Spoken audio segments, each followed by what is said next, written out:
افغان تنکی ځوان مجيب الرحمن د انګلستان بلاس سیالیو کې څه کړي دي چې د نړیوالو پام یې ځان ته رااړولی ده.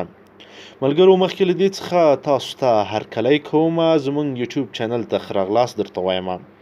ملګرو که چیرې مو تر اوسه زموږ چینل نه وي سبسکرایب کړی، زموږ چینل سبسکرایب کړئ او خوا کې ورسره د بیل نشان وهئ تر څو زموږ هره نوې ویډیو تر تاسو در ورسیږي.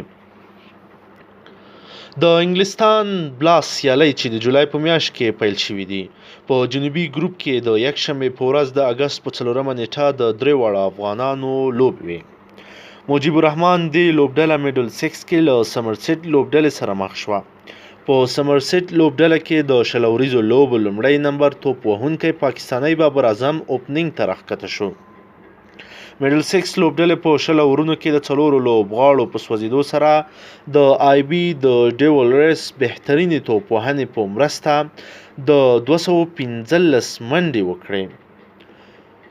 ډیولرس پکې 15 توپونو د 9 شپږیزو او د یوې څلوریزې په ملته اتیا نه سوځېدلې منډې وکړې. له ډیولرس سره لوبډلمشر ډیوډ میلن 50 منډې شریکې کړې. سمرسیټ لوبډلې بابر اعظم او ټام بینټن په سترې هیلې لوبغاړي ته راولېږل، خو افغان 18 کلن ځوان د سمرسیټ لوبډلې د اوپننګ ستن ونړوله. هغه بابر اعظم په 4 منډو کلین بول کړ. د بابر اعظم لپاره اووم توپ له خطر ډک و. بابر اعظم هڅه وکړه چې د افغان هوښیار توپ اچوونکی مجيب الرحمن توپ د ستر شاټ لپاره اوچت کړي، خو مجيب د هغه وکټ ولړزوله او د وکټ بیلزونه یې د وکټ ساتونکو لاسونو ته ورسول. بابر اعظم په افسوسي حالت کې له لوبغاړي بهر شو. مجيب چې نوی توپ یې ځواب توپ اچونه کوي، نو لوبډلمشر پرې لا اعتماد وکړ او د وروستیو اورونو لپاره د فشار په خاطر بالنګ ته راووخت. افغان ماهر توپ اچونکی ورپسې اورونو کې د سمرسیټ لوبډلې د لوبډلمشر ټام ایبل وکټ په کیچ سره وغورځوله او سمرسیټ لوبډلې په چیسینګ کې له ناکامۍ سره مخ کړه. مجيب الرحمن په 4 اورونو کې 40 منډې ورکړې او د یوې پاکستاني په ګډون یې 2 مهمې وکټې واخیستې. نورو لوبو کې راشد خان د ګلوسټر شایر لوبډلې پر وړاندې په 3 وکټو بریا خپله کړه او محمد نبي ساحل د لوبډلې بیا په هیمشاپر لوبډلې ته په 4 وکټو ماتې ورکړه.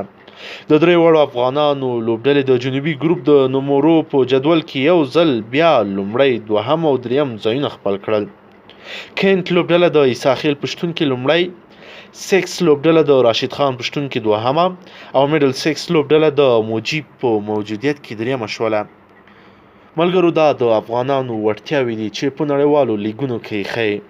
د خپلو لوبغاړو ملاتړ وکړئ، ویې هڅوئ او لا یې تشویق کړئ چې ښه وځلیږي او هیواد ته لا نوم راوړي او نوم یې او بیرغ یې په نړیوالو میدانونو کې وځلوي.